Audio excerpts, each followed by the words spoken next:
రావణాసురుడు. ఇతని గురించి పెద్దగా పరిచయం అవసరం లేదు, సుమారుగా అందరికీ తెలిసిన వాడు. కానీ మనకు రావణాసురుడు ఒక లంకానగర అధిపతిగా, రాక్షసుల రాజుగా, సీతామాతని అపహరించి శ్రీరాముడి చేతిలో మరణించిన ఒక పెద్ద రాక్షసుడిగా తెలుసు. కానీ రావణాసురుడు ఎవరు? ఎందుకు రాక్షస జాతిలో జన్మించాడు? మహావిష్ణు మానవ రూపం తీసుకొని మరీ రావణాసురుని ఎందుకు చంపాల్సి వచ్చింది? ఈ వీడియోలో తెలుసుకుందాం.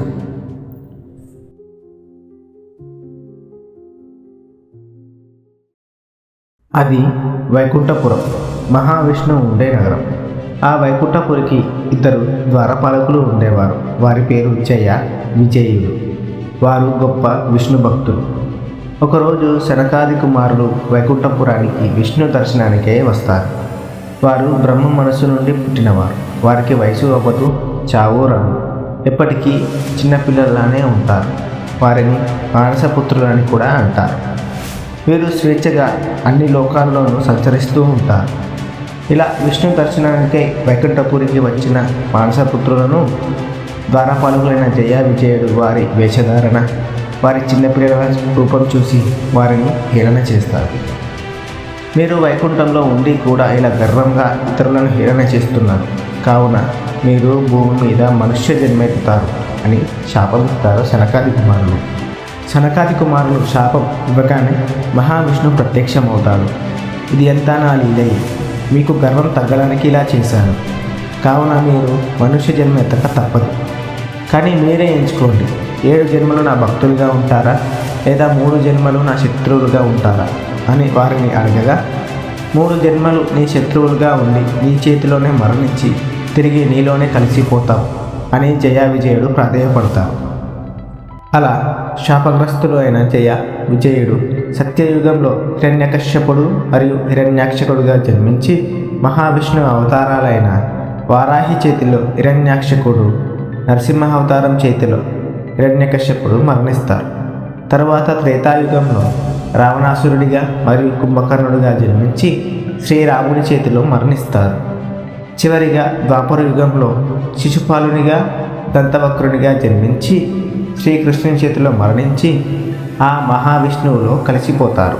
త్రేతాయుగంలో విశ్వ మహర్షికి రాక్షస జాతికి చెందిన కైకసికి జన్మించిన వారే రావణాసురుడు, కుంభకర్ణుడు, విభీషణుడు, శూర్పణఖ. రావణాసురుడు గొప్ప శివభక్తుడు. 4 వేదాలు, 6 శాస్త్రాలు అవపోసపట్టాడు. శివ తాండవ స్తోత్రాన్ని కూడా రచించాడు. గొప్ప సంగీత విద్వాంసుడు. శివుని కోసం గొప్ప తపస్సు చేసి చంద్రహాస ఖడ్గాన్ని వరంగా పొందుతాడు. బ్రహ్మ కోసం తపస్సు చేసి అమరత్వంతో సమానమైన ఆయుష్ని మరియు దేవతల నుండి, యక్షుల నుండి, గంధర్వుల నుండి, రాక్షసుల నుండి చావు రాకుండా వరాన్ని పొందుతాడు. ఇలా వరాలను పొందిన రావణాసురుడు లంకని పరిపాలిస్తున్న కుబేరునిపై యుద్ధాన్ని ప్రకటిస్తాడు. కుబేరుడు రావణాసురుడికి అన్నైనప్పటికీ తనపై యుద్ధం చేస్తాడు. లంకను స్వాధీనం చేసుకుంటాడు. తరువాత లంకా నగరాన్ని ఒక గొప్ప రాజ్యంగా తీర్చిదిద్దుతాడు.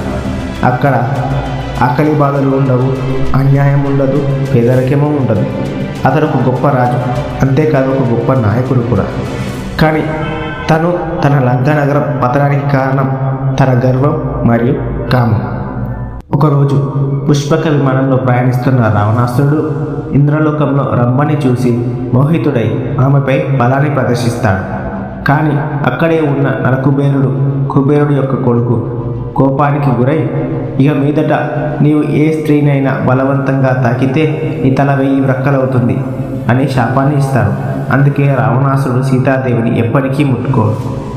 అలాగే ఒకరోజు వేదవతి అరణ్యంలో శ్రీ మహావిష్ణువుని భర్తగా పొందాలని గొప్ప తపస్సు చేస్తుంది.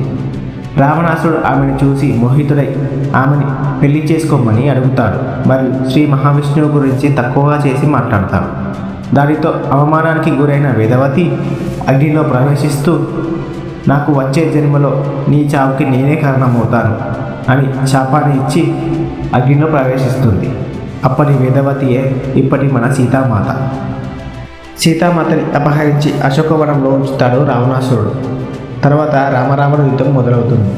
రాముడి చేతిలో కుంభకర్ణుడు మరియు రావణాసురుడు మరణిస్తారు. కానీ రావణాసురుడికి ఎవరి చేతిలో చావు రాకుండా వరం ఉంది కదా. రావణాసురుడు బ్రహ్మణుని వరాన్ని అడుగుతూ దేవతలు, గంధర్వులు, యక్షులు, రాక్షసులు అని అంటాడే తప్ప అందులో మానవులని వానరులని కలపడు. ఎందుకంటే రావణాసురుడికి మానవులన్నా వానరులన్నా చులకన. రావణాసురుడికి ఏం తెలుసు? ఒక్క వానరం తన లంకా నగరాన్ని కాల్చి బూడిద చేసి నామరూపాలు లేకుండా చేస్తుందని. రావణాసురుడికి ఏం తెలుసు? ఇక్ష్వాకు వంశంలో జన్మించిన ఒక్క మానవుడు తనని, తన అస్తిత్వాన్ని ఈ భూమి మీదనే లేకుండా చేస్తాడని రావణాసురుడికి ఏం తెలుసు? ఇది రావణాసురుడి యొక్క కథ.